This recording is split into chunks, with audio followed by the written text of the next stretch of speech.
Le voyage du président indépendantiste et d'une délégation de 41 personnes à l'ONU à New York ne surprend pas vraiment.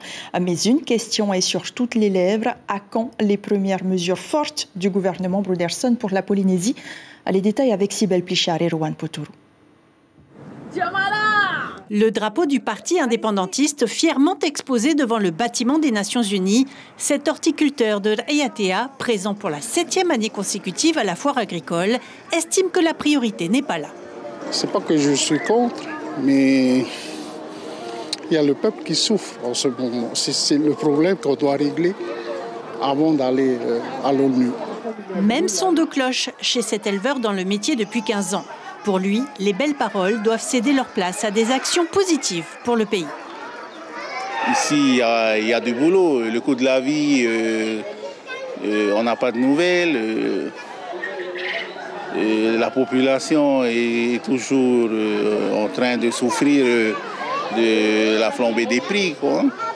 Et ça se voit aussi ici à la foire parce que nous, les clients, ils se plaignent des prix qu'on a, mais nous, on n'a pas le choix. Voir le quotidien s'améliorer, ces jeunes parents l'espèrent plus que tout. Mais ils font toujours confiance à l'équipe en place. C'est important quand même, mais on les laisse faire. On va voir comment ça se passe et comment eux, ils arrivent à changer les choses pour nous tous, quoi. Vous attendez aussi du changement au niveau local? Oui, quand même. Oui, c'est quand même difficile les fins de mois, même quand tu as un salaire, de pouvoir payer tout ce qu'il faut, les factures et tout ça. Bon, on espère que ça va changer avec eux. Moins de 6 mois après l'élection du président Broderson, les représentants de la société civile trouvent ce voyage à New York cohérent avec la ligne du Parti Bleu Ciel. Mais ils restent dans l'expectative. Nous, au niveau du secteur associatif de la jeunesse et l'éducation populaire, on reste quand même sur de grandes attentes. L'actualité du Fénois et la montée en puissance, je pense, des réseaux de trafic de drogue et de la violence qui en émanent, doit interpeller notre sens des responsabilités. Je dirais qu'il ne faut pas non plus aller trop vite. C'est une nouvelle équipe qui est en train de se mettre en place. Il faut...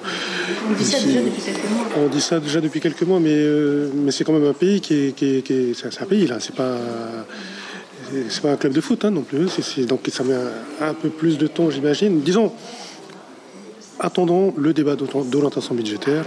Un débat d'orientation budgétaire dont la date n'a pas encore été fixée. Mais selon le président de l'Assemblée, il devrait se tenir le mois prochain.